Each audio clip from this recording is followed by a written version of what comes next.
Welcome to another episode of the Dark Art Society podcast. I'm your host, Chet, and damn it, I just recorded this whole intro and there was a glitch, an error. So now I got to redo the whole damn thing. Anyway, these things happen. Today I'm interviewing Martin Darkside again. He's coming on to promote his show at Skull and Snake Tattoo, and I believe is this weekend. And he does great work, super cool guy, great to talk to. He's coming on and in 1 second. And as far as what I've been up to, it's just been commission work, nothing really new and exciting. You can see I got some. This one's almost done here. If you're watching on YouTube, this one, let's see. I got this one started, at least traced out. I got this one almost done. Anyway, lots going on. You know, getting caught up with things. Nothing much else. I started my TikTok account. Well, actually, I took my TikTok account back from my granddaughter who stole it from me. So, it's at Chet. And I don't know. I just thought I'd give it a shot. I hate TikTok with a passion, but, you know, you got to do what you got to do. I'm trying to get more people on the listening to the podcast, more people on my Patreon, and see, I'm trying to hit up all the different areas that I can to do that. If you want to subscribe to this podcast and support us, you can go to patreon.com/darkartsociety and join for as little as $1. If you join at the $5 or above level, you get 20% off a skull shop. Skull. SKULLSHOPPE. They make amazing skulls, like I always say. Kyle is awesome. He's an awesome guy. So yeah, that's a good reason to join at the $5 and above level. Oh, there's Martin. There's my warning for Martin here. Let's see. Oh, and you get your name read on the air as well. You get in the Facebook group, you get all kinds of benefits from joining. But the main thing is that you support the podcast. This week, new subscriber is Kevin Bostic. Thank you so much, Kevin. Really appreciate that. Yeah, if you want to support my work, also you can go to patreon.com/ChetZar, and I've got 5 years worth of time lapses, tutorials, stuff that you probably haven't seen if you haven't been on my Patreon. It's been all happening over there. Patreon.com/ChetZar. And what else? Am I forgetting something? I read the name in the air. Did the skull shop? I guess that's it. Okay, let's get on with it. Here's my interview with Martin Darkside. Hope you enjoy it. All right, here we go.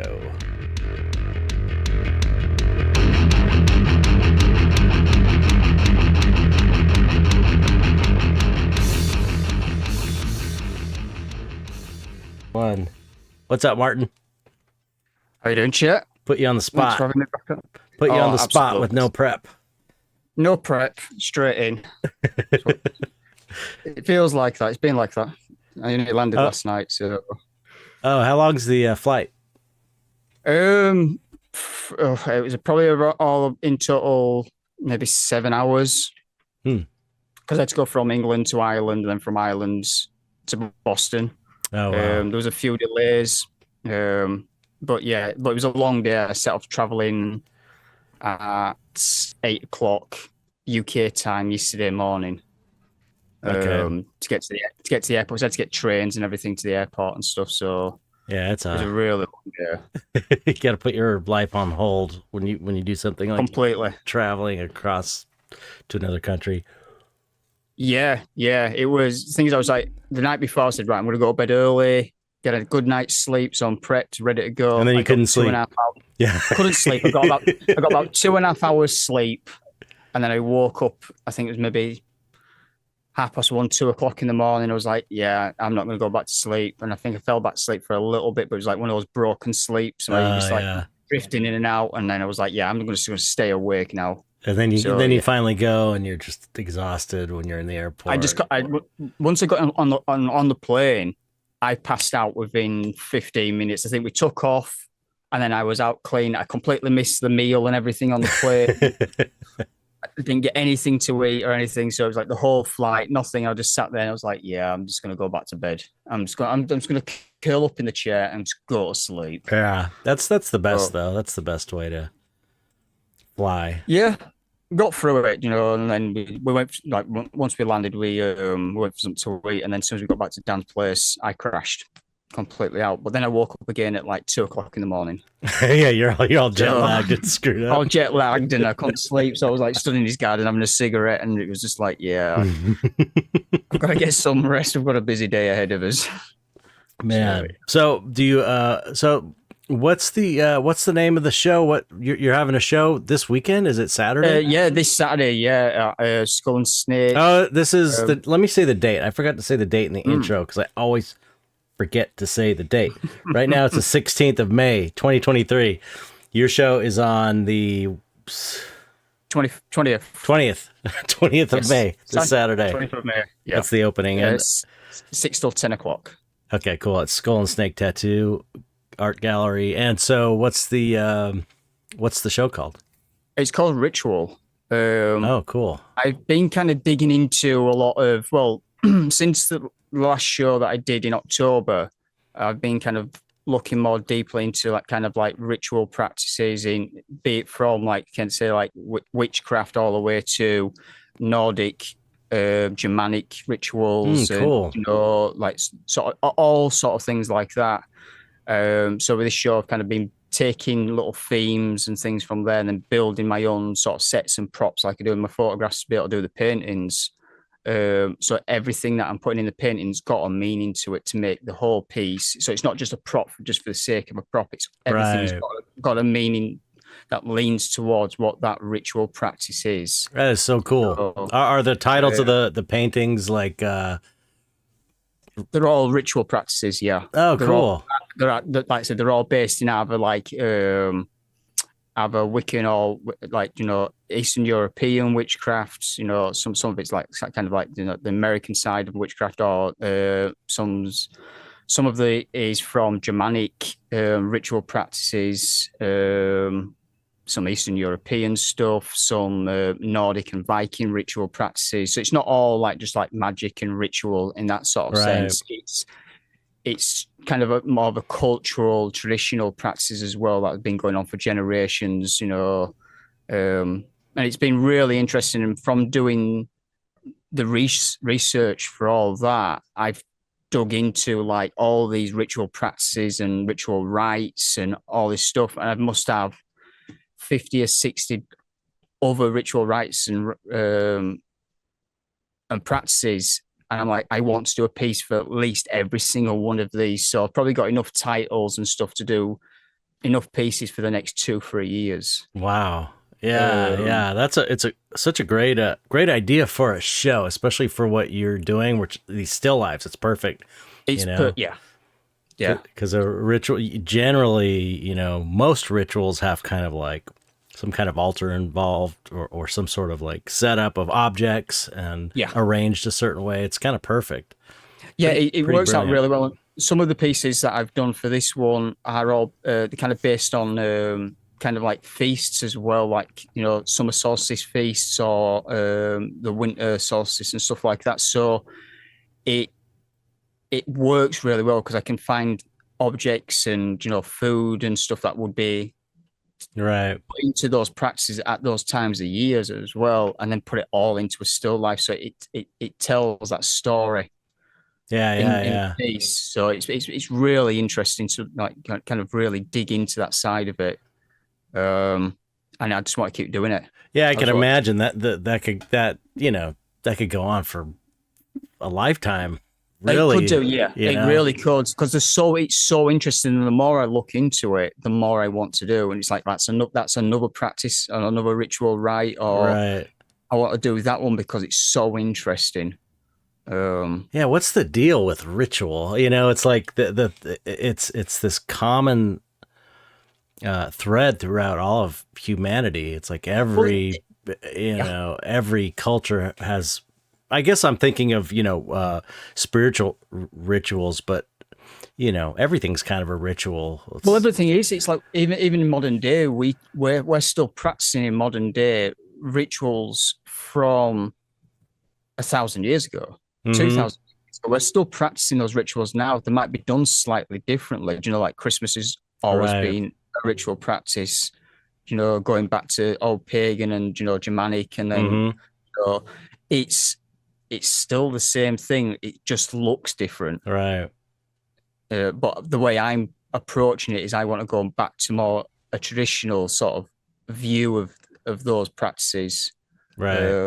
There's one piece I have done that is based around kind of like the Christmas holidays, but it looks like an old, said, it's got this weird kind of like mix of 19th century kind of still life kind of look to it, with a little bit of a modern twist. With I've used like Christmas lights in there, mixed with like candles, and then like spices and fruits from like Christmas kind of celebrations and stuff. So it's kind of got a mix of both worlds, but it's kind of like merging these traditions from the old practices and modern practices and putting it into a traditional still life. That's cool. That's a cool idea.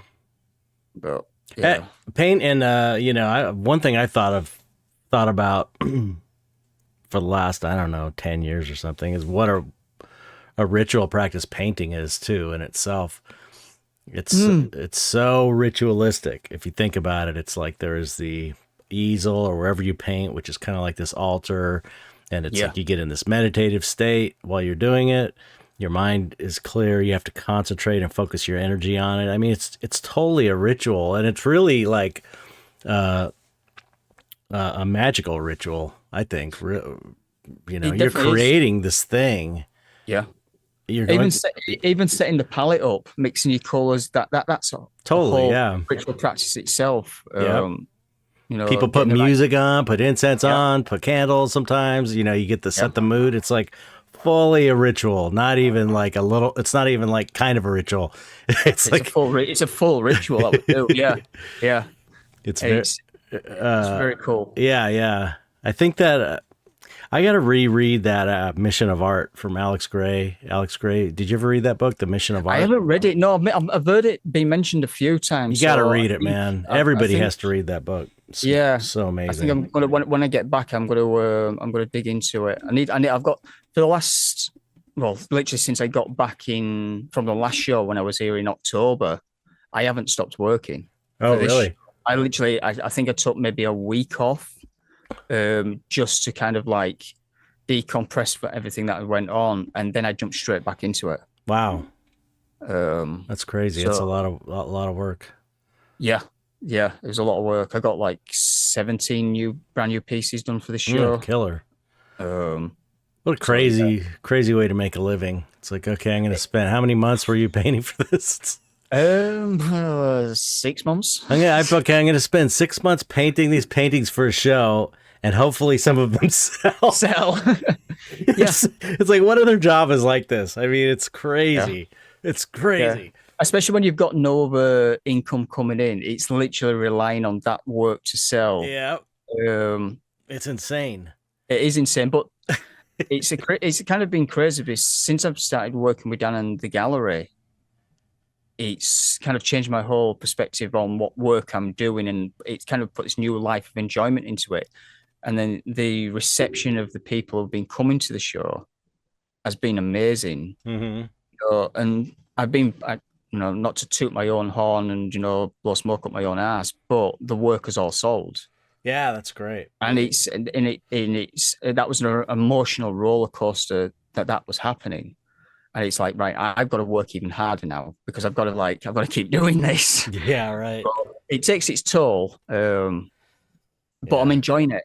The tiredness I can kind of deal with, and not sleeping and stuff. But because I'm enjoying the work and the whole practice of doing it and the research and it's props and stuff. That just shows how much fun it is. The fact that we'll do something that crazy, spend 6 months doing something that just shows, that we're in it for real. You know, because it's always suspicious when you see someone and some very successful artists or musicians, they're making tons of money when they do stuff, which is, you can do it and you could still be real making money, I believe. But when someone's making a bunch of money doing something, it's harder to believe them.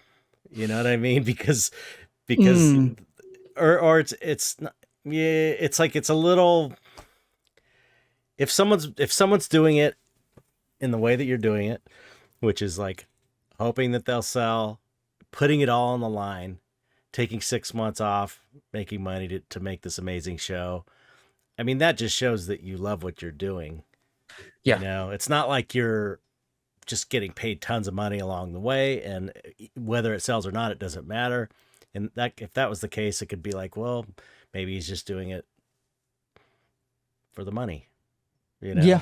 It's, the money's nice when the money, but you know, but yeah, it's a great reward for sure. It's a great reward, and most of the money that I do get literally goes back into buying props, right, and getting ready for another show, and you know, traveling to a different continent. Yeah, exactly. It's not exactly cheap, so pretty much everything goes back into getting ready for the new show. But I'm enjoying it, so, and I just want to keep going with it and see where it takes me, because for so many years I was doing a completely different style and different work. It was like, it was a different person. And then like when I was on here before, I said, like, I'd only started doing still lifes just before the whole pandemic. Right. And once we all got locked down, I just went in it deep. Yeah. Just doing still life work. Well, that's, and I ain't looked back on it. Yeah, I mean, it's you definitely got me. I want to do some still lifes. Ever since we had that interview and I saw those pictures from your show, I was like, man, I got to do some still lifes. I'm dying to do them. I want to do them so bad, but I can't because I've got all this commission stuff I got to get done. I know. You know, and it's driving me nuts. I can't do anything just for fun. It's like the commission stuff is fun too. They're all paintings I want to do, but you know, you want to. It just seems like such a cool idea. I want to try I actually want to try traditional still life from life, like not even take a picture and just really kind of do it by eye, which is a whole other. It's a whole different. I've tried. I tried doing that, and because I'm constantly moving around and I'm up and down, and you kind of got once you're in that position, you've kind of got to commit for a decent time to get your base drawing down, or you know, depending how you're doing it. And then you see how you seat in position, and everything changes how you look at the piece. And it's the way I'm doing mine is doing the photographs means I can kind of do it in sections. Yeah, it's more practical for sure. It's more practical. It's definitely, and the cool thing about doing the photo shoot first is if I really want to concentrate on just one section of the painting, I can just zoom in on that. Oh, true. Yeah, that's true. You know, yeah, no, you know, I'm not like. It's this painting back here is like I photoshopped. I took a photo reference, photoshopped it. It's just like I could do it. I've done it before from eye, and it just takes more time, you know. And I've got a bunch of backlog of stuff. You know, it just makes sense. It's like I know I can do it, so I don't need to prove anything to myself. It's just more about like efficiency. And you need to make as many pieces as you can because you want to sell as many as you can, and you're interested in the subject, and you know, it's just like. Yeah, if you start painting from life and you set it all up in front of you, you could be adding an extra week, 2 weeks onto the project. Right. And if you think like one of the biggest pieces that I've done for this show, it was 2 months painting that one piece. Right. Yeah. That's so if I'm adding like another 2-3 weeks on just that initial starting point, and I work with real candles and real flowers. Yeah. They aren't gonna last. Yeah. That makes total sense. And it's constant. The lighting's constantly changed because the candle. I'm not kind of working on a time scale. That candle's constantly burning down. So it's changing the lighting. So I've got to get those photographs as quick as possible. Yeah. Yeah, But that makes total sense. I just, I wanted to, I want to do it because I've got a little spot on my easel I could do it, and I've realized I got so much you've cool. got so many cool. You've got so many cool. Like some of your, like we said before in the last one, you've got all your sculptures and Yeah, all your stuff. Throw some of them in there and and things. just It we looks have so weird cool. little knickknacks and stuff on my shelf Yeah. up there. It's like it would be really fun to do, but I'm not having fun until next year. This year is Oh, all getting all my stuff done. they'll Let's catch up. see, gonna have a big celebration. I got my book done. I'll have it Yeah. after this year. I mean, really, I'm really making progress. Anyway, I've been talking about this for so many years on the I podcast. It's know. so embarrassing. But man, I'm telling you, I've got a big chunk of it done. I'm Oh, that's almost good. done with the Kickstarter is almost done. It really is. It's like since I've been talking about it, everything's almost done. My commissions, I've got a list here. I'm crossing things off. Like every week I'm crossing things off. So I'm doing well this year. This is the first year I've actually. Well, didn't you decided not to do any shows this year, Yeah, yeah, so you could really dig into it. So that's a yeah. cool thing that you're able to do that. And now I'm finding though that like the new wrinkle is that oh I gotta pay some bills again. So now I gotta stop. Mm. I gotta figure out what can I sell around here. I gotta scrounge around the studio for pieces that I've had. Oh, maybe I'll finish this study off, and but whatever. It's a crazy life. It's a crazy It life. is. I was gonna say, one thing about that. I think the Alex Gray book, The Mission of Art, that everybody should read. I think it's been a long time, but I think he frames it as art as a spiritual practice. It's like a ritual spiritual practice, Hmm. like any other religious or spiritual practice. And it's like he makes a really good case for it. And even Aleister Crowley, I think, said, I just heard this recently, and I was like, "Wow, that's so cool." He said that the greatest magician isn't as oh wait, what is it? I'm gonna screw it up. The best magician isn't as good isn't as good of a magician as an artist is. And it's like because art is the essence of magical practice Hmm. because you're creating work, you're creating something from nothing, and you're doing it for its own sake. Right. You Yeah. know what I mean? You're doing it Yeah. just to do it, which is kind of like the ultimate uh, spiritual magical practice. You're just doing it to do it. You're not doing it for some ulterior motive, although we have to make money. But that's We have more to. Yeah. that's more on the kind of society we live in. It is. You Yeah. know, It definitely is. that's not because we. Especially- It's like I'm sure you're probably like me. You're doing it because you love to do it, and if you Hmm. didn't need the money, you'd probably give the paintings away to your friends or people that, Yeah. or you'd hang them around your house, or you just. I mean, I would have no. I wouldn't stop doing it. That's the Right. thing. I've been doing this so long now. I've only been doing it kind of like full time. This is like my 10th year. This is actually my the first 10th year where been doing it full time. Oh, cool. Without any other jobs before. Like 2013, I was working other jobs. Right. So for the last 10 years, I've been doing fully dedicated, just doing artwork. So have you noticed a big change after 10 years? Because I remember Yes. Gary told me he's like when I first started, he's like, yeah, give it about 10 years and you'll be making decent sales and stuff. Yeah, it was up and down at the beginning, and then I kind of had a decent ride, and then it was just kind of like it just leveled, Right. and then more downs than ups. So it was kind of like it was a real struggle, and the work showed it. But if I compare the work I'm doing now from to 10 years ago, it's light years. Oh yeah, yeah. Yeah. It's so different.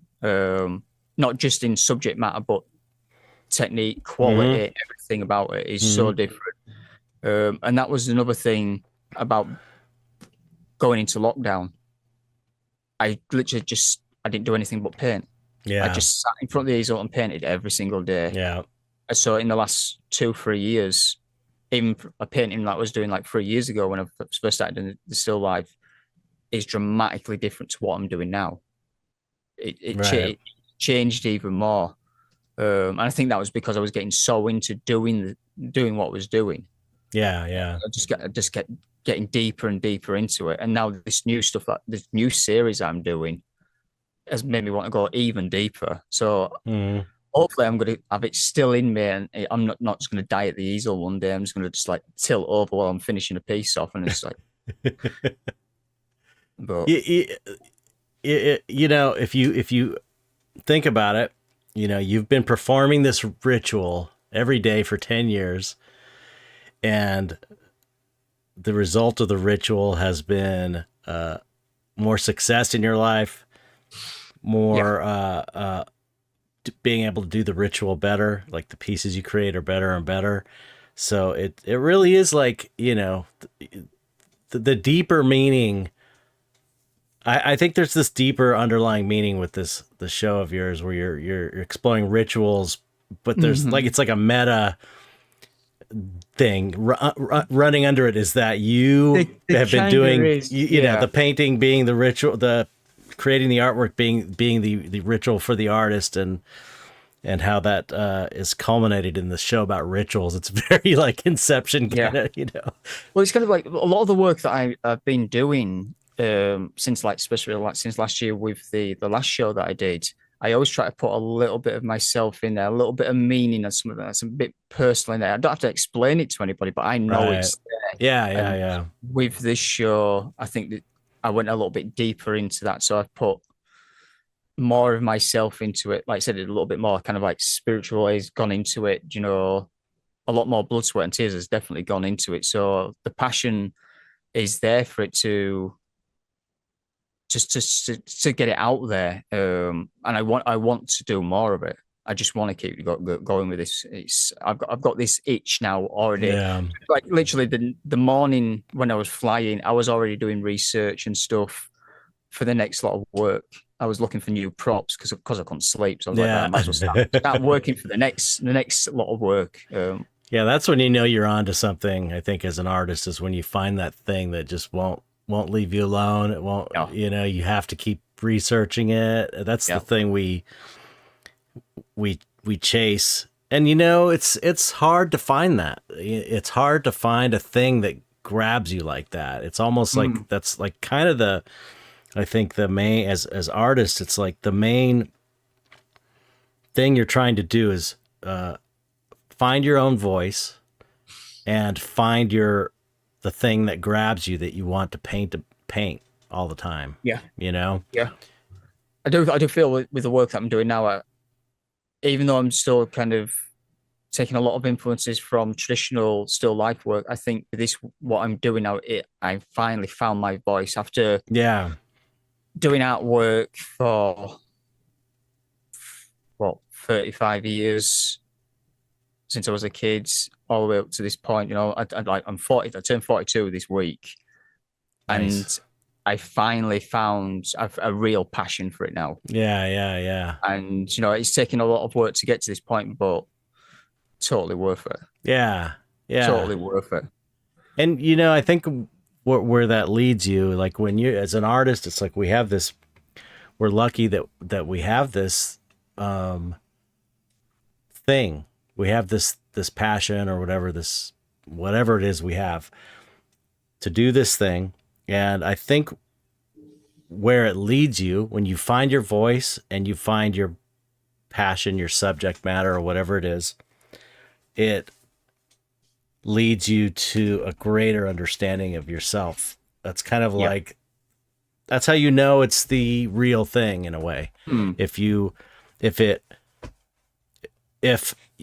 it shows you deeper parts of yourself all the time, I think shows that you've found your real thing. Because if you're not, and you're just doing like whatever, you know, you're doing stuff you're not really passionate about, but maybe you're just painting stuff to sell or whatever, which is okay to yeah, do. which is fine. We have to do that. Absolutely, So absolutely. I think but it's not. We've all been there. Oh yeah.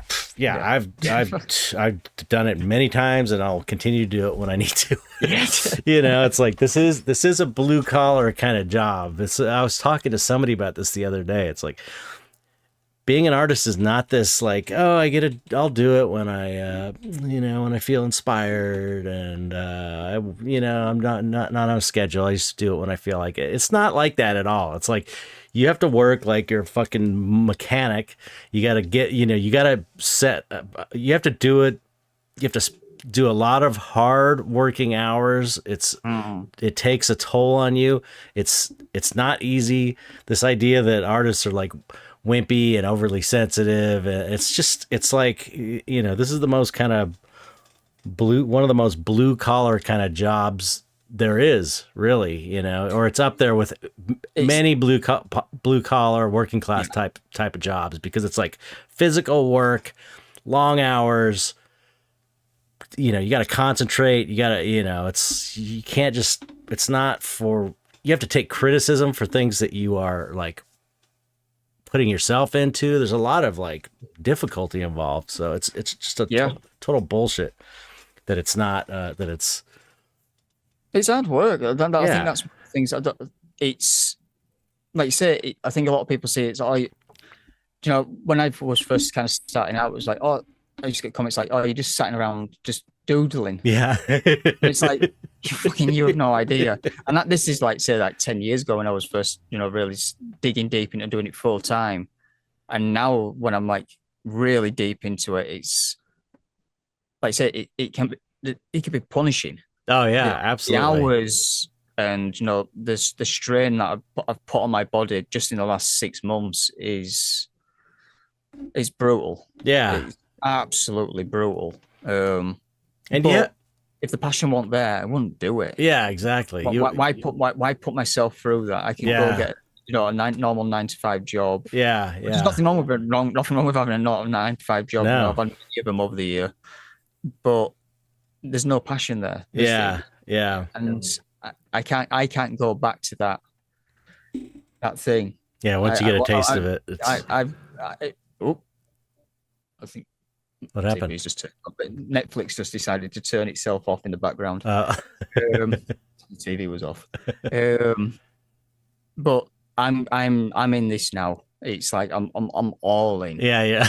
No matter what happens, I'm all in. I know what you mean. I know what you mean. I'm with you there. What was the point I was making before I got off on the blue collar thing? What was I saying before that? I was going to make a good point about, oh man, it was a good point. I totally sidetracked myself. You do this every time. I know. You go off on one, and like at the end of the podcast, you'll remember what it is, or after the podcast is done. Or after the podcast, yeah. Oh well, okay, yeah. It'll come back to you. Yeah. It was a good point, though. Anyway, yeah. So, one thing I'm wondering is, has this affected your personal life outside of the art? Like, have you tried any done any rituals like that you've discovered, like magical rituals or spiritual rituals? Oh yeah. I do a bit of like kind of that like I was saying, when I'm setting up doing, getting ready to start painting and stuff like that. I normally have like, I'll set some candles that I've got to one side, and I'll put them, I'll set them going, and I'll kind of like scent it myself before I start painting, and I might have a certain music that I'll put on just to, bring myself down. And with doing this, I've kind of built a slight altar behind my easel to one side. So I have always everything there in presence. It's not like, right, I'll do the photo shoot for the piece and everything gets packed away. It's always there. So I'm kind of surrounded with all the things that I'm using. So, but Yeah. it's kind of like I do light a candle or two before I start working, and kind of scent it myself and get the preparation ready. So it's all Um, that's all around the artwork, but have you done any like outside of the artwork? Like any for whatever reason, for different, yes, I have done, but I have done. I've done bits and bobs. I've looked into stuff and I've kind of like, oh, I wonder if that'll help me on my personal side. We're dealing with those kind of mental stuff and Mm-hmm. stress and anxiety or anything like that. I've done certain things to kind of help center myself in my own life outside the artwork, Right. and it does work. It It's really does work. yeah, yeah. You Yeah, know, there's even, something. No, go ahead. I was gonna say even like I go for a morning walk. Mm-hmm. And I go in the fields and the woods and stuff like that, and I just kind of absorb all that. Yeah, yeah. And that in itself is it's like that's its own ritual kind of practice of just letting go of everything else around me and Yeah. just bringing everything to a certain point, and it's like right now I'm ready to go again. Yeah, yeah. I think more important than like learning specific ritual practices, I think it's more important to realize that rituals are happening all the time. All the time. It's more, I think it's more important to see the rituals you're already naturally doing, because and if they're working for you, Mm-hmm. because it's like if you've naturally without meaning to created a ritual in your life or a number of rituals in your life that are helping you, that seems like maybe that's a good thing to Yeah, do.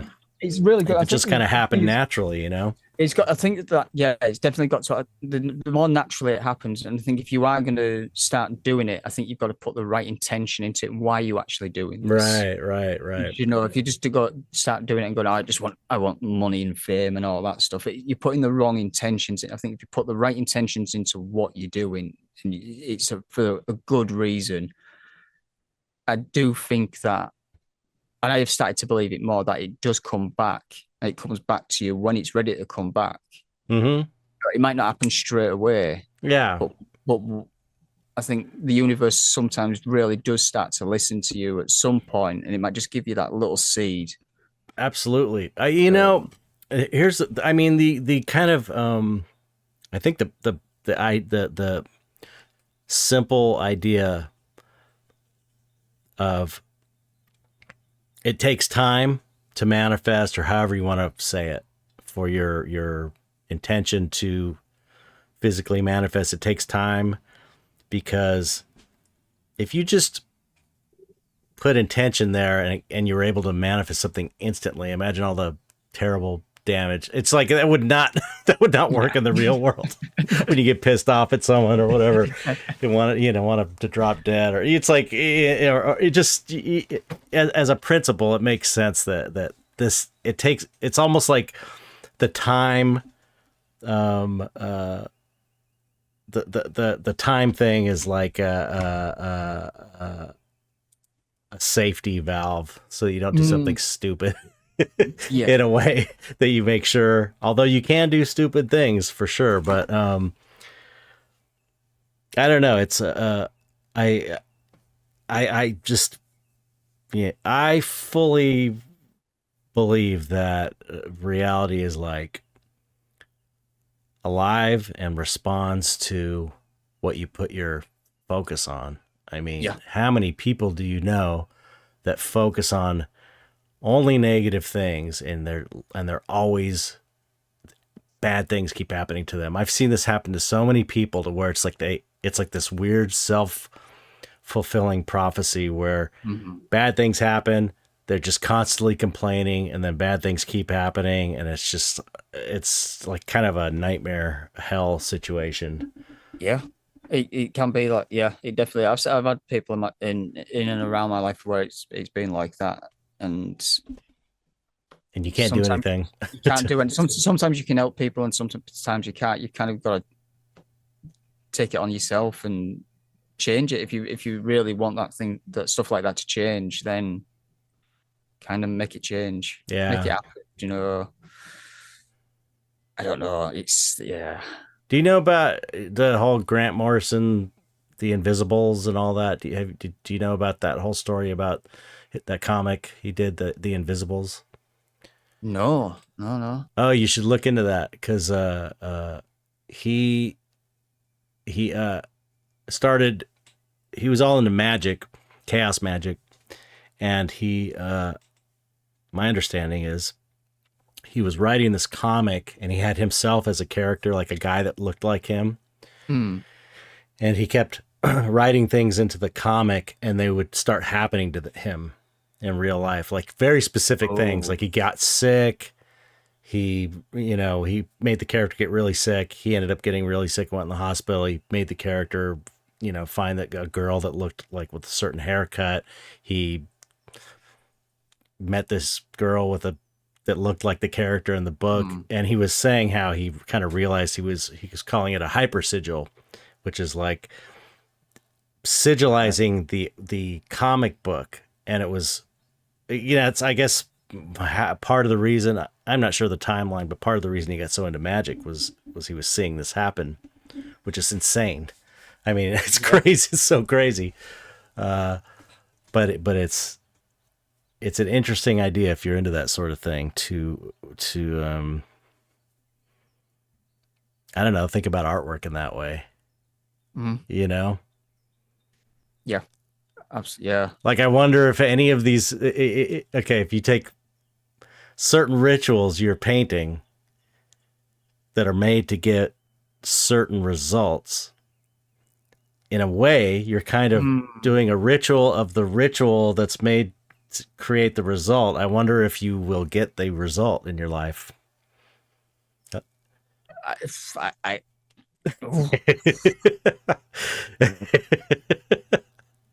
don't even know if I want to risk doing that. I know. It depends what the rituals are, I guess.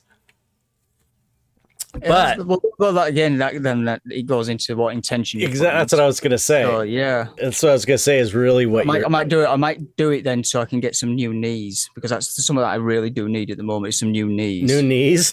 Yeah, my knees are completely shot, so I might do a painting about getting some new knees, and maybe I'll get some.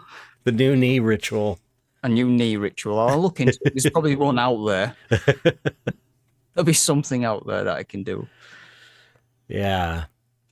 It'd be cool to, do you know much about chaos magic? Have you? I know a little bit about it. It's one of those things where I'm starting to look into certain things. So I'm sure within my research, I'm going to be starting doing more when I get back. I'll dig into it.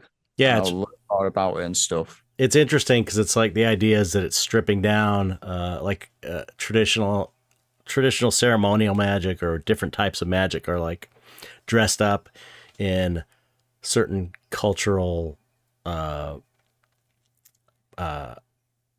adornments of the time they were created in, so the idea of chaos magic is like the underlying mechanisms can be utilized without dressing it up with certain, I'm totally blanking on how to describe this. It's like without dressing it up in cultural stuff, right? Like it's like there's an engine, the principle of an engine for a car, and then there's all these different engines that do the same thing. But the basic principle of the engine is that like gas goes in, spark plug fires, it spins the crank, blah, blah, blah. So the idea is that you can basically create your own rituals just because it doesn't matter. It doesn't matter. You don't have to say the certain word. You don't have to use the certain gods or spirits. It's like the ritual is the thing that makes it happen, and your intention and your focus. And so in principle, you can make up a ritual. You can make up a spirit that's going to do this thing for you or give you this thing or whatever it is. And as artists are generally more attracted to this type of magic because we're creative and it's like we can think this stuff up. We kind of take it for granted. A lot of people would have no idea where to start thinking something up, but as a creative person, you could sit and go, "Oh man, it'd be cool to do this. This would represent this. This would represent this. This is what my intention is." And Well, that's kind of, well, that's kind of what I've been doing with this new work. With when I'm putting the whole thing together, I've kind of been doing that then. yeah, so you've been like sort of But kind of doing it without realizing that I'm right. doing. Again, that's the sign that you're doing the right thing, Yeah. that you're on the right track. But yeah, I'm definitely gonna. Like I said, there's all these different practices and stuff. I literally got a list. Yeah. So much research to do when I get back, but I can't wait to dig into it. Yeah, you should look into sigil. There's a really great Grant Morrison talk he gave about sigil magic. If you haven't seen it, I'll send you a link. Yeah, please. Yeah, do. Oh, it's amazing. Yeah. It's amazing. Because sigil magic is a ritual that, man, that's another topic. Well, I remember when that you could get into. David, I think when David and Damien were doing it. Yeah, right. Yep. When they were doing it, when they were talking on their podcast, I was listening to that constantly. Yeah. Doing that, and I did actually try doing when they were describing how to do how to make them. Yeah. I did try it for a little bit. Maybe I should look into doing it again. Yeah, I got some. I'll send you some videos. I'll send them to Dan, and he can forward them to you. It's really interesting, though. It's just like I keep thinking, you're doing this ritual kind of artwork.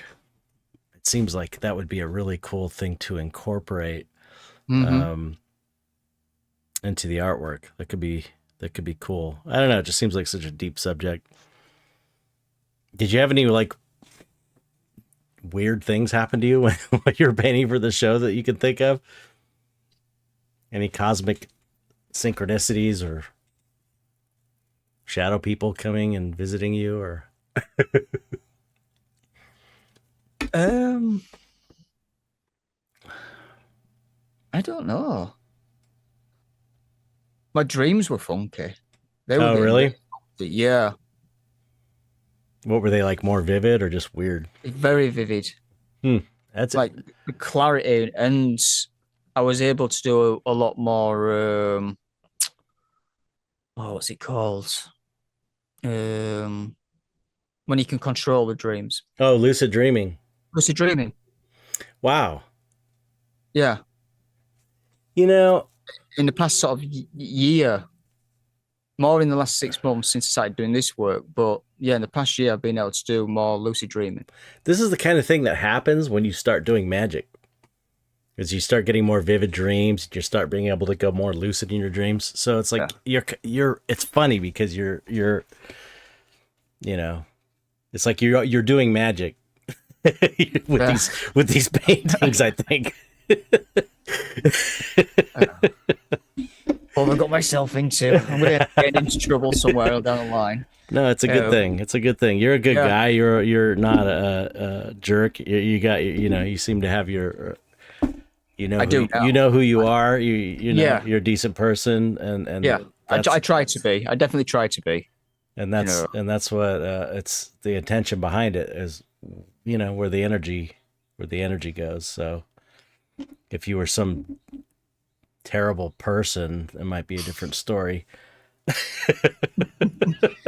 No one knows the real truth. Everyone sees this nice person. They don't know behind it when I've got bodies buried in the woods everywhere. Yeah, that's true for many people. Many people in the public eye, man. You hear stories about celebrities or people in the public eye, and it's like they come across as really nice people, and you hear the stories, and they're like sociopathic. There's some people out there who are extremely dark on the inside. And Yeah. outside, it's all glitter and nice. Yeah. Yeah. Like I mentioned before, you can put as much glitter as you want on a piece of dog shit, and it's still a piece of dog shit. Yeah. Doesn't matter how much you want to pretty it up, it'll always be that one thing. It's just glittery dog shit. It's just glittery dog Still shit. gonna stink though. Yeah. But no, I try to be a good person. I do try to be a good person. That's my sense. I try to put it out there. Good things, if I can help people when I help people on the way. Yeah. But since I started doing this and started doing these shows and stuff, things have been going good. So if I can put it back out there in the world, I'll put it back out there. Yeah, absolutely. It's it's good. Yeah. Good. And I'm enjoying myself. I'm just like I said, I'm getting prepped right. We were already out today buying stuff for the show, and I had to go buy some frames and going shopping with Dan's. It's dangerous. Yeah. So just buying props. So yeah, tonight we're going to be going back to the studio and the gallery and working through the night again. Okay, so you still have to hang the show and set everything up. Most of the work's ready to hang. I had to buy a few frames, so I've got to get them ready to go, and then we're just going to hang everything and start doing the whole display stuff that we do for the shows, which is a lot of fun doing that. It's a lot of fun when we've got some. I think it's going to look cool. I think it's going to look really cool. Dan's already made a start on it. He's already got these displays up that kind of look like my paintings, and it kind of looks like a ritual practice. Oh, how cool! The whole room looks like it's ready to go for some sort of like crazy ritual practice. Right. It's that place is kind of the perfect place for a show like that. Yeah. Think about it. That's super cool. So what surface are you painting on? Are these on canvas? No, I haven't used canvas for a while now. I'm using panel. What kind of panel? It's a plywood MDF backing with a birch veneer. Oh, okay. Top. Where are you getting those from an art supply place or Jackson's Art? It's based in the UK. And I tried a few different types. I was working with some where they had the Belgian linen stretched on it because I like the hard surface, so that's not going to get damaged. And for a while, I was using the Belgian linen. I was using different grades, and I ended up getting smoother and smoother and smoother. And then I thought I'm just going to start using normal panels. I was still getting that texture glint when I was taking photographs, and I was editing for hours. Taking out all the little white dots and stuff, and then I still have to edit when I'm using the panels. But yeah, it's weird working on such a smooth surface. So I'm having to I mix my own primers and gessos up, so I'm still getting that tooth in there. Well, what are you using for your gesso? I'm just using a standard like acrylic gesso. Acrylic Winsor & Newton gesso that they do, and I'm using a black gesso that Golden do. So when I mix them together, I've got some of that. Yeah, it makes a really nice. It tones the canvas, the panel as well. So you're not working on bright white panel, but it's got a really nice tooth to it. Well, so what do you what color is the panel after you've gessoed it? Is it like gray? It's like a medium gray sort of tone, and then I'll do I transfer my image on there using the carbon transfer paper. So I'll draw everything out, transfer it on, seal it, and then I'll tone it again with burnt sienna or raw umber or something, put a wash on. And then I don't know why I do all the process of doing all that, because then I do a full grisaille underpainting. So That's the way you do it. That's just the way it goes. I've just got again. I've got into this routine of doing this Yeah, one whatever thing, and works. it's like, Whatever works. You don't have oh, to explain yourself. It's like there's so it's many more. different ways of doing it. Yeah. Sometimes I sit there when I've done it. So I'm just creating more work for myself when I'm just going to cover the whole thing in color again. But I Yeah. find having that full, or pretty much almost rendered underpainting, Yeah, yeah, I know, I I get know. a better painting at the end. So the Right. finished result, I think if I was doing it straight into color, I don't think it would be. I don't think I'd have the same result at the end. Right. Yeah. Um, Yeah, because I mean, you just have to do what you feel comfortable with, really, yeah, you know. yeah, it I'm takes a bit long. It takes a bit longer, but yeah. Like um, for this painting, I did oh, you should one thing you might want to try cuz I was doing the carbon paper and the tracing, which hmm. is there's something to be said about getting to know an image through tracing it and then tracing it again. There is something to be said about that. It's like you are kind of like building a relationship up with the image. The more attention you put, even to like prepping your panels and stuff, you're bonding with this object that you're creating. I think there's some weird cosmic thing to be said. But Hmm. having said that, you should maybe look into. I mean, obviously you don't need it, but one thing that's helped me is buying one of these projectors. I've been looking at that. They're like Bec- $100, give or Yeah. take, and they're all the same from what I can gather. Like if they say 1080p, and they work so good. It's just like you put it up. It's like you hook it up to your phone, and you do like screen mirror your screen of your phone, and then you just All right. pull the image up on your phone, and it projects. And what I've been doing is like I got this painting. I got to do this Medusa painting. Mm-hmm. I just project it, and then I trace it with India ink. Right. Just these. Do you have to seal that then before you No, go you over it? don't. You don't Oh, have to seal it. That's the cool thing is I'm just using these Faber all right. Yeah, yeah, Castell yeah. and India ink seal. It's like waterproof, and so I just start painting on it. And man, it's so much easier than the tracing and transferring technique. Yeah. Um, Yeah. I've definitely been looking into doing that, especially when I'm working on the bigger pieces, because they yeah, take a long time. Because yeah, it's like drawing one of those out, even though I'm pulling back on how much I'm actually drawing out. I'm only drawing now right, what I need to be able to see, right, yeah, yeah. the basic sort of line work Mm-hmm. of, just so I've got like, right, I can see. I've got, because I've got the photograph of the image, I can see what I'm going to be painting. So as long as I've got the basic structure, the line work, that's all I Yeah, need right. now. Yeah, I'm yeah. not going like super crazy with detail. Like with all, like, especially when I'm doing like all the flowers, I'm not drawing every single petal out. It's like, right, there's a flower there, right? It's that shape. Right, That's right. that's Yeah, all I yeah. need to do. Yeah, yeah. Yeah, Uh, yeah. That makes sense. But I know what you mean. It's like it's funny because I traced this one and I did washes, like I did this kind of bluish green wash over the face, this purpley wash over the background, blacks, washes, and then I just painted over it. And it's like I didn't need to do the wash, but for some reason right. it's like it feels good to see it. I don't know. It helps me to. It's like when it seems like with painting is like at least the way I paint. It seems like you're on a dark path that's pitch black, and you've got a flashlight, and you could see like a foot or two ahead of you.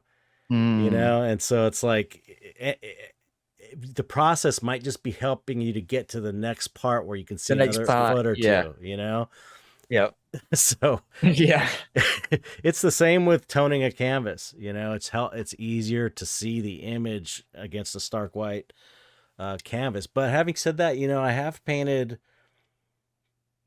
I've painted on direct white canvas. oh, I've done that. I was doing that I've done that multiple times when I just sometimes It's hard days to where I just, yeah, you know it's hard if to it, get the color. I find when I'm painting on white, I have to really match the color of my reference because it doesn't look, it just doesn't seem right when you're just eyeballing it against bright white. Yeah, You know? the tones go all over the place. That's why like my palette underneath the glass is the same tone Yeah, right. as the primer that I'm putting on Yeah. On the panels. Yeah, yeah. So when I'm mixing my colors, I'm seeing it directly Yeah. how it compares. So Right. that's what it looks like on that gray there. It's going to look the same on that gray there when I'm putting it on. Yep. So it definitely it works. It does work. It's just a little bit more. It is a little bit more work, but Yeah. I'm used to it now. I know. like I said, I'm all in. I'm all in. If you're comfortable with it and you enjoy the process, that's what counts. I'm like so behind in these commissions though that I need to like be as efficient as possible so I can get them done quickly with the least amount of work. Like I said, especially stuff that's like portrait based when it's a likeness, that is really hard for me to get a likeness. So if I have it traced out, it's like I'll save days, noodling around to try and get a likeness because I'm not great at that, but I can do it. It's just a lot of effort. So you do grisaille, you do the grisaille technique where you're painting the whole thing in black and white. Black and white, yeah, but I don't use black and white. I use Van Dyke brown and lead white, so it's pretty much black and white. Right. But yeah, I do a full underpainting. So yeah. And then okay, one thing I gotta say, did I talk to you about Visari raw umber before? You did, Okay. and I was going to look into it. Maybe I was going to buy some, and I was like, I don't know if I'm going to buy this yet. And then I've got it on my list of all my things that I've got to buy. If I have a small tube of it, I could send you some to Dan's and get there in time before. When are you leaving? Next week. I'm leaving for 2 weeks. Oh, okay, yeah, yeah. Okay, I'll send you some, just a little bit. Okay, cool. Yeah, and I can try it out. I think we're going to be doing some painting next week. I think we're going to sit down and try to do like a day or something. Like this figure, the face, with not the black. That's all titanium white and Visari raw umber. Right. And so it's like I think it's doing the same thing that the Van Dyke brown maybe is doing for you, but it's worth trying because it just makes such a great this.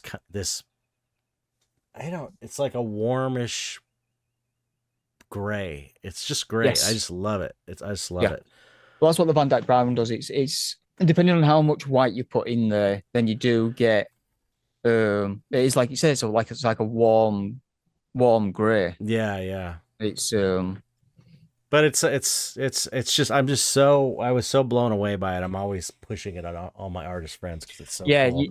You mentioned it last time. last time. So I literally have got my notepad and I put it in my notepad of paints that I need to try. But you have to buy $100 worth of paint from them at a time to get it. That's the thing. That's what I spend anyway. So. Okay, so you're using lead white, traditional lead white, which is another paint that is so amazing when you start using it. I don't use it very often, but when I do, I always think, oh my God, this is such a great white because it's got such a weak tinting strength that you mix it. I mean, titanium white is so strong when you mix it with your paints. Lead white is just like, and it's almost like translucent in a weird way. Like you can mix a lot of it in with a color and it just slightly raises the value. Yeah, it does. And it does take a lot of it to really kind of destroy the color. Right. But I think since I started using that, I think I've used titanium white maybe a handful of times, and it's mainly just for really strong highlight or something like that. And even then, it's not pure titanium white. I'm mixing it in with another color, but when there's a really bright point on something and I need it to really pop, that's when I use the titanium white, or I'll even mix the titanium white with the lead white just to take that value up a little bit. Mm-hmm. Apparently, it makes the lead white makes the strongest paint film, they say too. So Yeah. So, generally, most colors you're mixing with white, and so when you're mixing it with lead white, in theory you're making the strongest. It's got a stronger bond to it. It's like I think it's like zinc white's is it zinc off flake white, which like they're the worst ones. Like they're not archival or there's Yeah, pure. they crack zinc. Apparently, Yeah. zinc white cracks, so you shouldn't use it. From what I've read, and then Yeah. lead white is the best, but it is lead. So Well, I'm not sat there spreading it on my toast in the morning, and that's a part of the problem. It's like they got us so scared about lead that I wonder. I see. So I was asking somebody about lead versus cadmium, and someone was telling me cadmium is worse than lead. It's more toxic. It's more toxic, and it's like I'm not really. I don't worry about using cadmium colors. I just don't get them on my fingers, and I wash my hands. And that's the thing. If if you like get some on your hands, one of the things I do is I have some like baby wipes on my easel. So if I end up like especially when I'm mixing paints up, yep, I've got like in a bucket.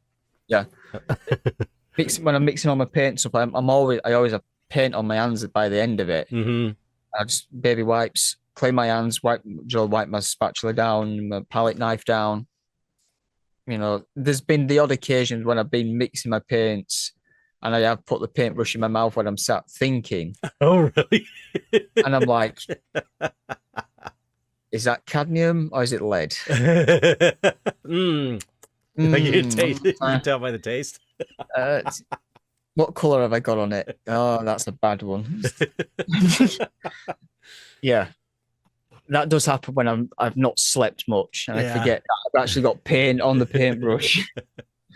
Okay, so you do the grisaille, which for people who don't know, it's where you create pretty much a finished black and white painting. Now, and then you kind of start my understanding, or the way I've done it, you kind of start glazing color. Once you have the underpainting done, you start building your colors up by glazing them. Yes. Or painting opaque paints as well. Right? Yeah.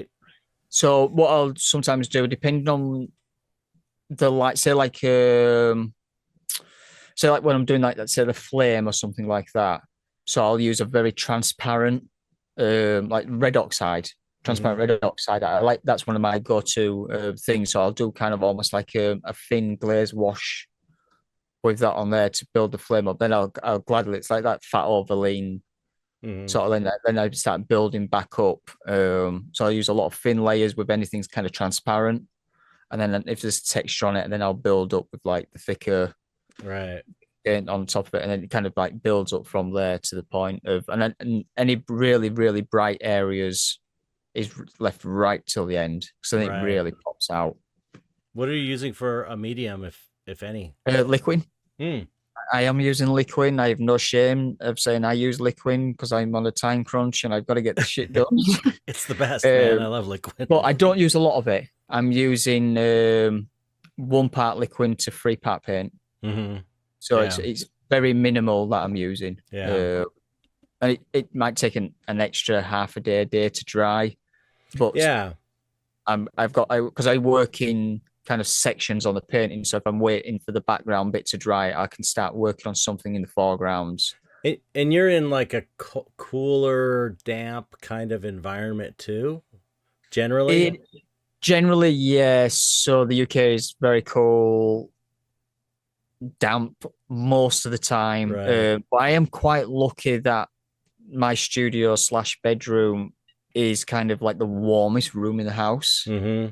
Because I've a boiler above me in the attic, a boiler in a cupboard right next to where my easel is. I've got this like little alcove, and then all the piping for the whole house, all the hot water literally seems to be surrounding my room. So my room kind of like, it's got its own ecosystem, so it stays kind of warm all the time. That's cool. So the paint just dried relatively quickly. Because I was thinking that I'm sure that affects the drying of paint is that weather, because Yeah. I take it for granted because it's like generally kind of dry and warm where I'm at. And I can, at the if I need paint to dry and if it's summer, forget it. I'll just put it outside right in the sun and Outside, boom, yeah. it's done in an hour or two. And if it's cool, I can dry it with in front of a space heater. Like we have like a second small bathroom that I kind of turn into like a little drying room. I just stick dry room. Space heater, put it up, and in a pinch, you could dry it really fast. But that's why one of the reasons I like using the Alumacomp panels is because you can you can put it like right up against the heater. You can get it so hot that you probably shouldn't, and it doesn't warp it like it does wood panels, and it just dries it. It's like you can put them in the oven. You can do anything because they're street signs. Street sign material, and that stuff's sitting out all the time. So that's one thing I love about the aluminum panels is I can, if I'm in a pinch, man, I can heat those things up to where like they're so hot you can't even touch it. Yeah, it's something that it's another one of those things I'm going to look into. Maybe I might just buy a couple of them and do some small pieces on them. Yeah, just to try it out. Just to try it. I am tempted to look into it because sometimes working on the panels that I use, they're not overly heavy. But when I'm working on the bigger pieces, the thickness of the panel has to increase. Right. Yeah. Because I don't use stretching bars or anything on the back. So, like the last big piece that I did last year, I think the thickness of the panel was about 10, 12 centimeters thick, millimeters thick. Mm-hmm. Okay. So yeah. So there was no way that thing's going to start warping at any point. Right. But the problem then is you're dealing with a lot of weight. Yeah. So yeah, the aluminum panels they are kind of flexible. But I don't know. I haven't had too much trouble with that. Like for bigger panels, you can kind of like they kind of bow if you bow them, but when you go to put them in a frame, they just fit. They'll just fit straight in. Yeah. So when you're painting on one of those, do you put like a board behind it? So like say if it is a bigger piece, do you put like just a support board behind it? Yeah, I'm trying to think. Kind of bowing. I don't think I had a problem with that. I just put it. I've got like weather stripping right here, so it's kind of spongy. Right, yeah. And I had some up here, but it fell off, and I didn't really have an issue. And I did it like a 20. What was it? 24 by 36 was the biggest ones I did, and I didn't even have to put anything behind them when I painted them. They held their shape. The only thing I was pretty well. That's what I was worried about it, because sometimes I like to put a little bit too much pressure. That's why I went from canvas to panel as well, because sometimes I kind of lean in on the piece. I thought about it though, and that was sort of my plan. Is like, okay, I could put some wood behind here easily, deal with that. But yeah, it's the same surface wise. It's exactly the same as wood. It's like you don't feel any difference. It's a hard surface that you have layers of gesso on.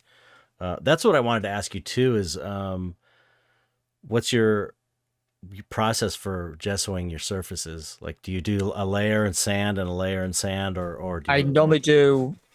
I'll do a little rough key on the panel, like just a quick, little keying over with a bit of sandpaper. I'll put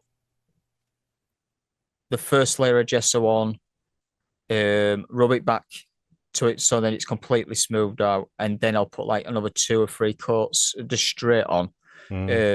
No more sanding after that. Oh, really? Yeah, interesting. I don't sand anymore after. I do almost like a cross hatching with my paintbrush. Yeah. One layer this way and then one layer that way. So then I kind of like I build up a slight texture. It's not like a crazy texture, but it's just enough, to create that tooth on there.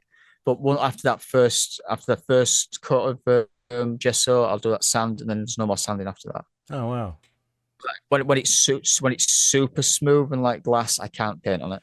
I can't. It's maybe if I really push myself and just try to do it. It can be. I've done it before. It's just not fun. It's just it's too slippery. I don't like it slippery. Yeah.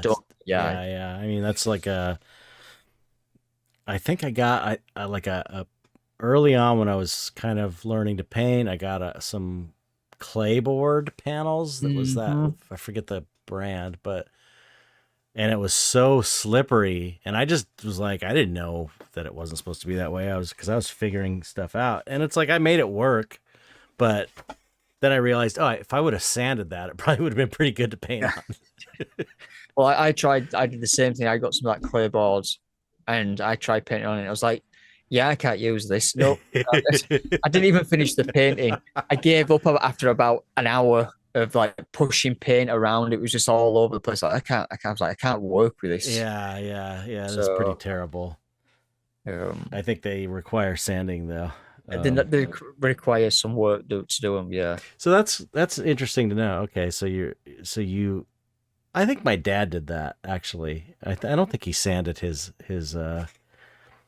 He painted gesso, and he was digging the lines that it creates, because normally I do a light sanding over that, but I'm not as hung up on it as I used to be.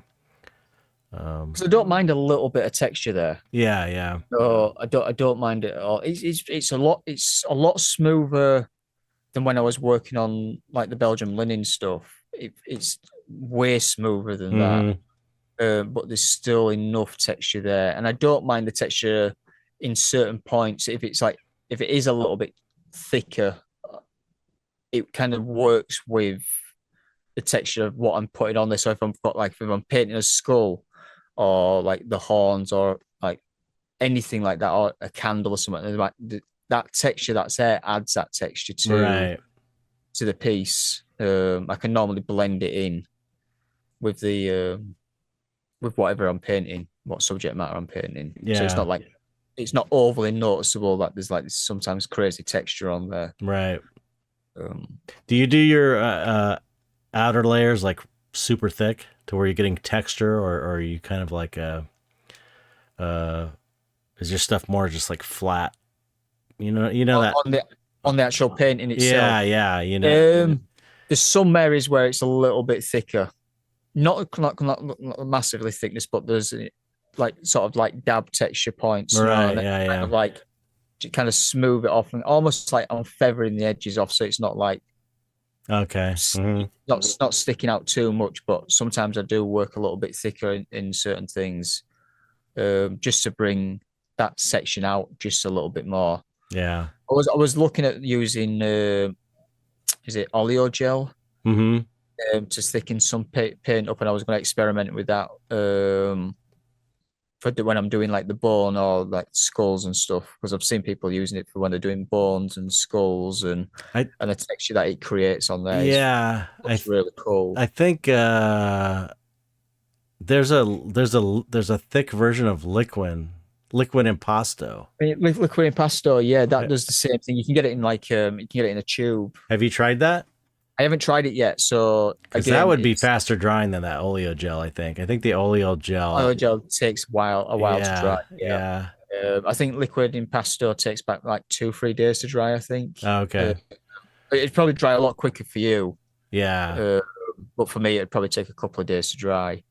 But because I work in thin layers anyway, they're not like, it's like I build up my layers quite a bit. Yeah. Yeah, I'm having these layers are like, I haven't even been using hardly any medium at all, like a little teeny bit, and just straight oil. I've been using a lot of straight oil paint lately without any medium, and I paint so thin it still dries overnight. It's crazy. It all depends on what color it is as well. Yeah, it's true. Always dry, so yeah, that's true. But Yeah, it's funny. All this paint talk is making me want to paint, and it's like, okay, I got to edit this podcast afterwards. Damn it! I'm dying to get back to it. I love it so much. But so okay. Let me think. Now that we're on this technical road here. You know, one thing we probably maybe talked about this last time. I honestly don't remember anything we talked about. I don't remember anything that I talk about on any of the podcasts because I do it once. I don't listen to it. I only listen to edit because I don't like hearing my own voice really. So I don't listen. So then it's just like, you know, it's almost 300 interviews at this point, and it's just like I can't keep track. So it's nothing to do with you. I know we had it was a good episode, but I don't know if we covered this. But I remember when one thing I discovered about grisaille was I had trouble at first because I was glazing and I wasn't painting the opaques back in. Because I feel like if you're just glazing and you're not adding opaque highlights back in, it just does not look good. It goes flat. Right. It's especially if you're working with subjects that has actually got shape to it. It's a sort of round shape. If you don't put that thickness back into it, and that it just looks flat. Right. It looks like a stain. It's, you know, it's like it works great, but it loses this, and it's like it gives you that depth, the glazing transparent color, it gives you that depth, but if you don't paint some opaques back in for the lighter areas and the highlights, it's not the complete technique. You know, it's like I think I got it from some book I was reading, How to Paint Like the Old Masters, where the guy was grisaille, glazing, and then painting into the glaze with opaques, and that works really well. I love that technique. Yeah, especially for like with mine, where I'm doing kind of almost like that vignette where it's darker at the edges, and then it comes into like, especially where the candles are. So when I'm working at the edges, it is more thinner glazing, and then as I'm getting into those spots, adding that more opaqueness. That makes sense. Yeah. If any points where there's like a deeper shadow, then that's just straight glazing. Right. Yeah. So I'm using the tone of the underpainting to create the light there. So because I'm taking in the underpainting up pretty much to a finished thing. So if there's a slight brightness there on the underpaintings, once I glaze over it with the color, then the brightness is already there because it's in the shadows. I don't need to bring that forward, and then everything that's in front of that, then I pull that out then. Right. Okay. So when you're doing your underpainting, you paint an underpainting in like brown tones or raw burnt umber, burnt sienna, or whatever you're saying, and then you go in with the black or the Van Dyke brown and white, and now you're not painting the shadow areas, right? Or are you painting in the shadow areas? I'm painting the shadow areas, but it's very transparent. Okay. So, with no white in there though, right? You're not putting white. Okay. No. So I'm using transparent colors, or I'll thin the color down, whatever I'm putting on there. That's whatever it needs to be. But I mean the underpainting. Okay, I'm talking about the grisaille stage. So you're just kind of like doing Van Dyke brown transparent glazes over the shadows, or are you actually painting like Van Dyke brown and a little bit of white in the shadows? A little bit of white. Okay, so it's like a fully covered painting before you start glazing, because literally the full underpainting. I could stop the underpainting and sell that as a finished picture. Right. It's just there's no color in there.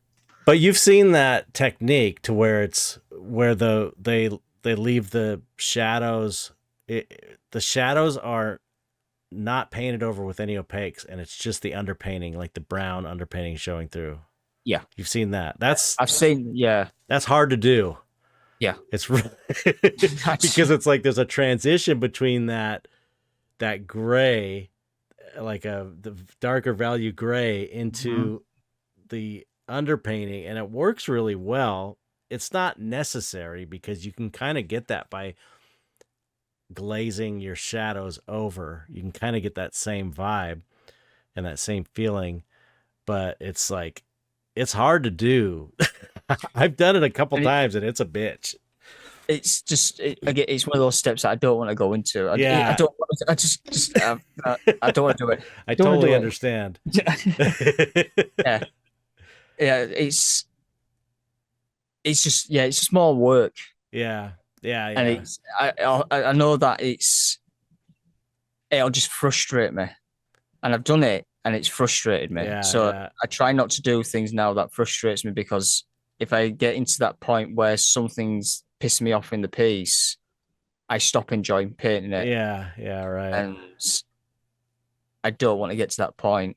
So when I'm starting to when I start to feel myself kind of like slipping in a piece, I'll go, right, that's enough for tonight. I'm stepping away because I've enjoyed this session. Even though I know I need to keep going, right. I'm like, no, I'm going to step away for a little bit, go watch some TV, go take a nap, watch YouTube, whatever, because I don't want to get annoyed about this piece, and just go take a breath, and then I'll come back to it. Yeah. Because I don't want to stop enjoying what I'm doing. Yeah, that's the worst when you're having a bad sitting and you can't get it, and you know you need to stop, but you don't want to stop because you don't want to leave with that bad feeling, because it ruins the whole rest of your day or night. It's terrible. It's like, you can get it. It's not happening. And so at that moment, it's not happening. Yeah, it's such a bad feeling. Yeah. And more often than not, I will keep pushing through, because it's like, I can't stand that feeling. And then you're like, it gets worse and worse, and then you end up screwing it up, and then you have even worse feeling. Yeah, because you made it worse. And I've done that. I have done that with this series. And there was a few pieces where I pushed it to a point where, when I've come back to it the next day and I've looked at it, I've gone, I'm going to have to redo this whole thing now. Yeah. Because that's a good reason also to not deal with leaving the underpainting as the shadow area, because you can repaint it. Yeah. That's the thing about that shadow area.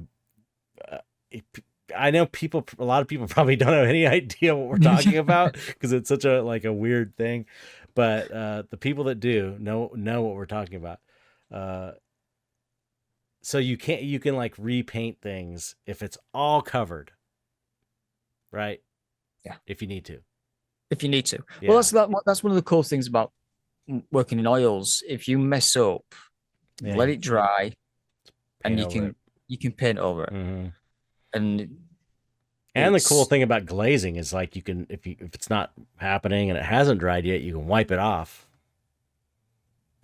And I've done that. Don't have to worry about. Yeah, plenty of times. Yeah, well, that's the cool thing about having the finished underpainting, and once that's completely dried and it is really dried in, if I mess up when I'm glazing in with the oil, the colors on top of it, if it's not right, if I don't want to just let it dry, I could just wipe it off. Yeah, just wipe that color away. It's the best. And sometimes it actually stains another area that I know that's going to be. It adds it adds a tone to that area that I know that it's going to need anyway. Mm-hmm. So just wipe it off, and if it stains it a little bit, it's going to be getting painted over anyway. But yeah. I mean, when I do glazing, when I'm doing a lot of glazing, I'll have my brush in one hand and a rag in the other hand, and I paint the glaze on and I wipe it off. I'm wiping all my glazes and kind of painting with the rag a little bit.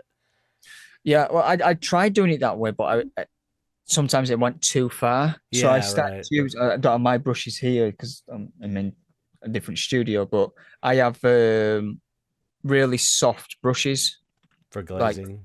Just for glazing, and that's what they're used for. So I can do the same thing that you would be doing with a rag, but with a brush pushing it, That's true. Yeah. move it around, and it Mhm. smooths it out. And like you said, and then I put then the opaques back in over that, and then if I need to again, I'll let that dry and I'll glaze again over the top of it, and then so then I'm building those layers up of like the transparent and then the opaque and then transparent again. Right. Yeah. So you're not Um, like doing, I don't know, there's these rules of thumb with traditional oil painting where it's like you have to only this many layers. You're doing like I do, which is back and forth, yeah, opaque, transparent, whatever it takes. whatever it takes to get the piece to look right. Yeah. I'm not like I've no qualms or anything about breaking the rules with this stuff. I know like people don't like using liquid to say it's bad. Right. There's a certain rule I follow. Like I'm not overloading too much liquid because then you're going to run into problems later down Right. the line. And I Yeah. don't want someone to be buying a piece and it just starts cracking and peeling off the wall. Right. I don't want that. So I do follow that certain rule of like the 1:3 ratio on Mhm. the liquid, just because it just helps it speed up the drying time. Yeah. Um, I mean the only argument I've heard against it was that it's too new. I was watching it was a pretty good traditional oil painting video on YouTube. It was like that Art Academy or something. They do like streams to where it's really weird. It's like the guy has a Boston accent, and every time he says drawing, he says drawing. He says drawing, I think I which is kind know. of funny. But I mean, for me being in California, you don't hear people say drawing very much. It's like I think an East Coast thing. But but one thing this guy was saying, and it's like clear the guy's just I think it's either an A. I thought it was AI but then I heard him say drawing, and I thought, wow, that must be a guy who's just reading text because some of the stuff he mispronounced. So I think it's just a guy who's reading it. But the point they were saying about liquid is this guy was saying that he used liquid, he liked it, but he said he felt like it was too new and it wasn't like time tested to his satisfaction. So it's not that he knew it was bad, he just didn't trust it. But because we're not seeing the results 100 years later. Yeah, but it's like we're never going to see 100 years later anyway. I've got paintings from 20 years ago that I used liquid with that I don't see any problems with. The only pieces I've seen issues with, and these pieces never went out to the public, was when I really used too much liquid. Oh yeah. If you use too much, it will yellow. Yeah, it will yellow over time, and that's what it did. Yeah. It yellowed, and it was like, okay, I can never sell these pieces because they're terrible. I can't do it. But that was like older work when I wasn't really understand. It was work when I was first starting to use liquid, right, and I didn't really know. So it was just like, all right, this gets it drier. Excellent. Let's get this slaps in there. Now I understand it, so I know that not to overbear the paint with too much of it, and just it's just terrible when you do that anyway. Yeah. Again, it's like working on a smooth surface. It just slips all over the place. Yeah. It's great for glazing though, man. It is. It's really good. It's so great. Really good. And because there's there's three types. There's the impasto one, fine detail one, and the original. So the fine detail one's really good though. I know. I got some sitting here, and it's like I'm too lazy to even pour it out. It's like the regular liquid. I just am so used to using that for everything. I went and I got some right here. I went and bought like all these stand oils and cold press. I wanted to try all the linseed oils too. And I haven't even fucking opened them. It's like they're still in plastic. I bought them like months ago. I keep like thinking I need to try these and test these out. And I did the same thing. I've got them all there, and I haven't used them. It's like liquid works so well. Yeah. Although I did, you know what I used? I used the on this little piece as a test. Yep. It's liquid or not liquid. Gambling solvent-free gel. Have you ever used that? No, but one of my friends used it, and she used it because liquids, the smell of it, Yeah, it's yeah. pretty strong, and it can make you feel pretty sick if you're not used to it. Mm-hmm. But yeah, she was telling me to try that stuff.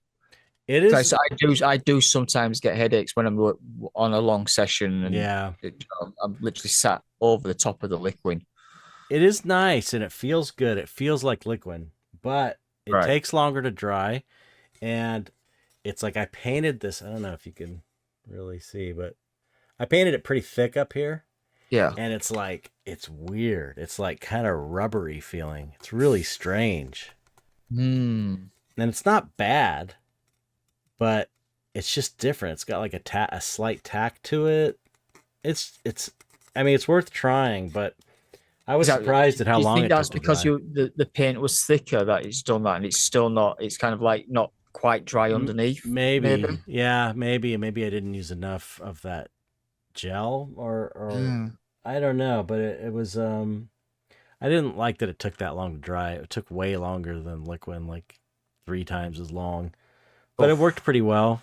Um, yeah, I've never had the only time I have a problem with the smell of liquid is when I'm doing something really big, and I'm doing like I don't know, large painting large areas, Hmm. because for the most part I only have like there's like a little cup of it, like a That's what I've got. soda cup, I have like a small lid. and Uh, that doesn't smell at all to me. I can't.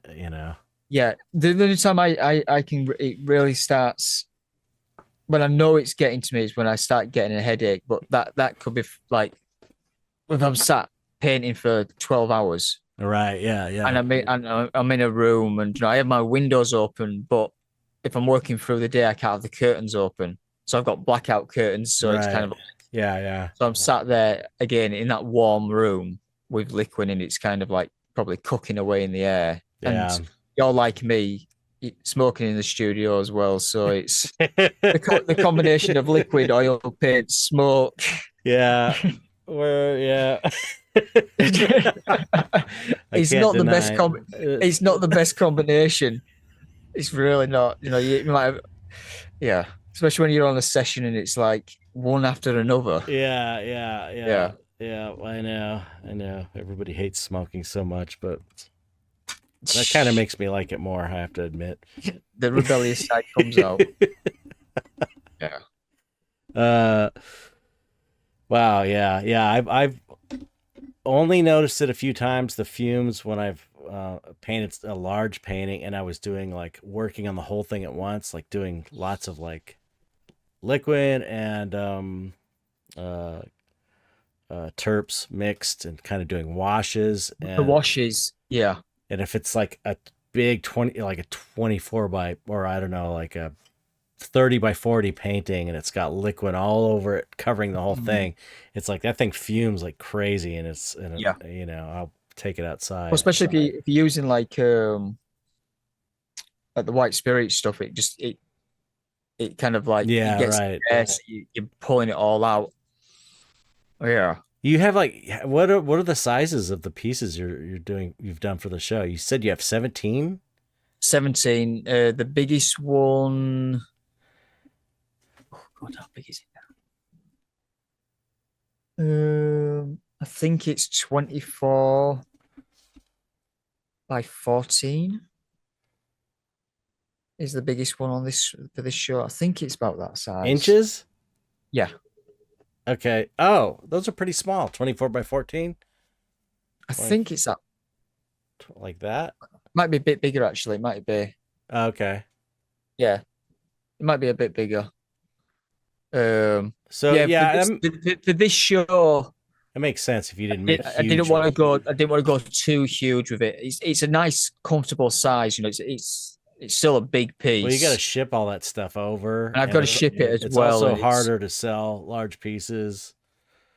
So So do you have like a lot of smaller pieces as a lot of well? smaller pieces. Oh, Yeah, cool. I've got like that the main piece, and then I've got a piece at like 16 by 20, Mm.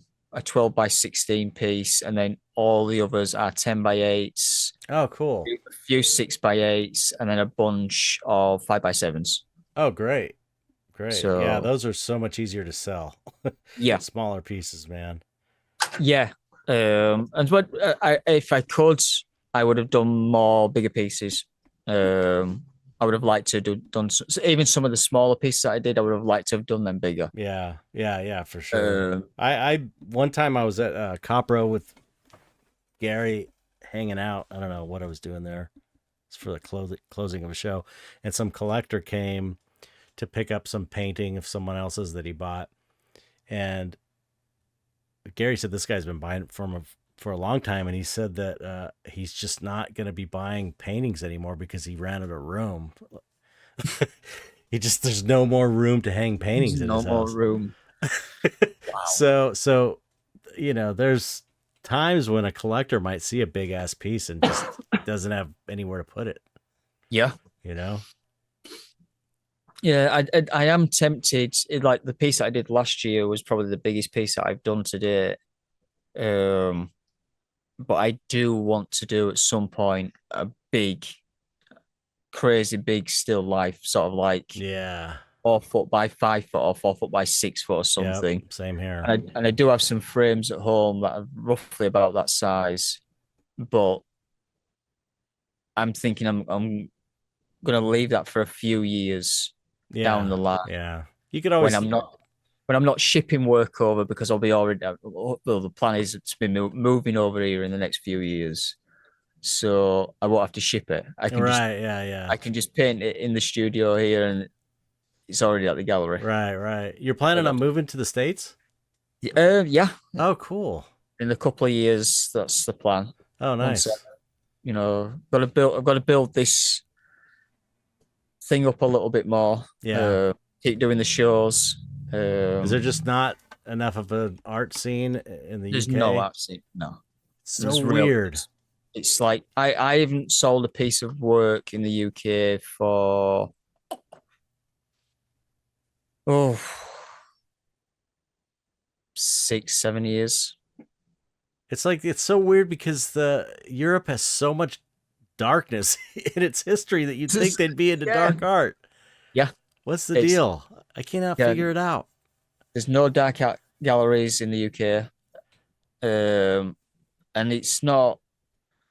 There's like kind of like there's a whole rock and metal scene and stuff like that, and I know a ton of people who are kind of like they love the work, but there's also a thing of people not wanting to pay the money for the work. I wonder why that is, though. And it's even the smaller pieces, it's still seen as like it's too expensive, and it's kind of like That's so I, weird. I guess it seems like maybe it's cultural or something. I don't know. I don't know. I've kind of given up trying to understand it. All my markets here in the Yeah, States, yeah. all my pieces sell over here. So Wow. Makes why not? sense. Yeah, Why not make that transition and move over here? yeah. I'm getting a really nice collector base in this area, so if I can be here, it just makes more sense. Oh, yeah. Makes more Definitely. sense. Um, and even if I have to, pitch a tent up in Dan's back garden and live out, camping out there, I'll do that for a while. Well, that's a As long as I can paint. that's the cool thing about I've thought about it. I can't I couldn't imagine doing it just because I got family here in California, but if you've got a name for yourself and you're an artist, you can in the United States, you can move anywhere. You could live in a really cheap area and just ship everything and it's not that big a deal. Yeah. Well, it's and the area around here in North Berwick. I like the area as Yeah. well. It's pretty relaxed Yeah, that's cool. Yeah. and it's pretty cool. And it's not too warm. And the weather's very similar to what it's like in the UK. So, Okay. Yeah, and you'll be able to, once you're in the States, you'll be able to like travel and go to New York and go to LA and yeah. Well, I have people asking me when am I coming to the LA, or when am I coming to New York, when am I wherever they're living in the States. It's like, oh, well, you're traveling over here. So yeah, but I've got to go to this one spot. I can't travel all over the States yeah. in the time that I'm here. And how Especially much when you money aren't do you buying my artwork. yeah, buy the artwork and I'll come and travel to you. I'll deliver it to you. Hand I'll have the deliver. money then to travel. I'll hand deliver it if you pay for the flights and buy the piece of work. I'll bring it to you. But, but What? yeah, it would definitely make things easier from over here. Yeah, yeah. Because I know like internal flights isn't that expensive in the States, really, is it? Yeah, So no. It's not crazy. Not like it is, no. you know. What it cost me to come over from the UK, I could probably travel to, the West Coast and back a few Yeah, times right. Yeah. and still have change. Yeah, yeah. And the shipping costs as well. Yeah. Yeah, shipping is crazy outside overseas. Insane. Wow. Well, that's cool. That's good to know. I didn't realize that. Have you been to LA yet? No, I haven't been to LA yet. I have people saying and asking me to come to LA. No, I haven't been yet. It Cool. will happen. Yeah. It will happen. Probably when I get over here, it'll happen. It'll be easier then. Yeah, for sure. But because that would be a long flight from the UK to LA. Man. That's a Yeah. long flight. Yeah. Brutal. Yeah, that would be brutal. That's like 12 hours. Yeah, I think so. I know I've done it at some point. I don't know if I had a layover in New York. I think maybe I had a layover in New York, but yeah, it's brutal. So do you have, are there other people showing at this show? Are there other artists, or is it just you doing a solo show? We've got a couple of people, two other artists who are going to be, I'm doing the solo show, but we've got a couple of other artists who are doing kind of like side feature shows. Oh, cool. We've got Dan Cloner. Oh, great. Dan's going to be putting some work up for us. I love Dan's work, and Dan's a great guy. Yeah, he's awesome. He's amazing. So, yeah. And we've got Frank Dooley. Oh, right. Yes, that's right. up. Yeah. That's awesome. He I think it was him. He posted this amazing chicken or rooster. The rooster he's been working on. I've been watching him. Thing is amazing. Yeah, it's so cool. It's a big piece. Really? As well. Yeah. Is that going to be in this show?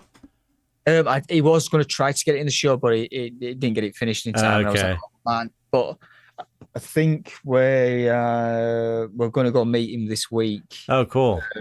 But I don't think we're going to have time to go to his house because it's like 4 hours to get to him and then 4 hours back. So it's like where is he at? He's up in Bangor. So it's like, oh, I didn't know that. Yeah. Because he moved over from Washington. Oh, okay. To Maine, I think it was December. Damn, maybe Dan's making Maine this dark art mecca. It's yeah. Yeah. We need to spread it out all over. It needs to be, absolutely. The more people who see it, the more understand. It's good. There's an audience for it all over the country. Oh, there definitely is. Yeah. Just not in the UK. Yeah. I don't get that at all. Anywhere in Europe, man. Anywhere in There's Europe. certain parts of Europe, but it's again. I think it is I'm not sure. I think it's a financial thing as well. That people just because it costs so much in Europe as well to live. Yeah, but the cost of living in Europe is going up like crazy at the moment.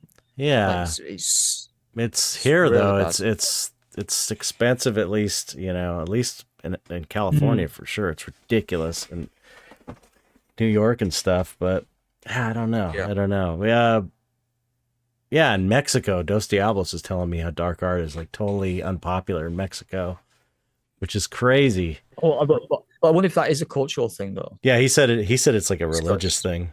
Yeah, well, yeah, which I can kind of understand that, but there's probably some people out there who are kind of hidden away or really into it, and they are collecting the work, but they just don't want anybody to know about it. Yeah, right. Got like a secret shrine in the cupboard that's got their artwork in. Yeah. We're everywhere. We're hiding everywhere. We're in every corner. Can't hide from us that long. Do you have any closing statement before we wrap things up about your show? Anything you want to say? If you're in the area or anywhere around and you're able to travel, come down to Skull and Snake in North Berwick and come and enjoy music, a bit of entertainment, come see the artwork. Yeah, Dan puts on an amazing show. I mean, yeah, always over the top. Yeah, always over the top. But it's great. It's great atmosphere.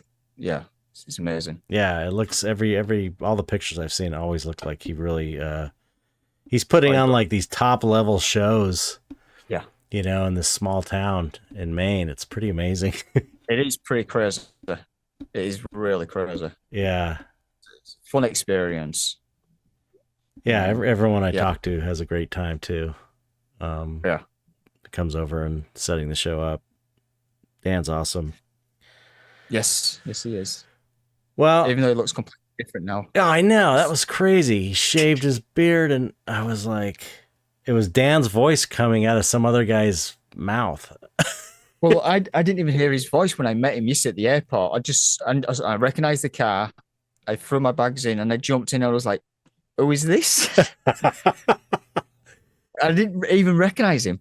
I thought I got in the wrong car. Yeah, it's so crazy. Yeah, for people, in case you didn't notice, Dan shaved his beard and mustache and cut his hair too. He used to have long. Did he have long hair before? Right? Yeah, he did have long hair. Yeah. So he like shaved, clean shaven face and short hair. I was like, who is this guy in Dan's studio here? With Dan's voice. It was really strange. Yeah. Anyway, yeah. Thanks for coming on, man. It was so great catching up. My pleasure. Thank you for having me on again. Yeah. I was chatting. Yeah, great work. Your stuff's always awesome and inspiring me to want to go and paint some still lives. And please, I want to see that. I'm gonna do it. See you do it. I want to see you do it. I'm gonna do it. I wish I could do it now. I would do it today. But yeah, set a little study out. Just set yourself an hour and do a little study. Yeah, I got so much cool stuff around here I could set up. Yeah. Anyway, yeah, I can't get distracted. I got to finish this stuff. All right, I'll be here.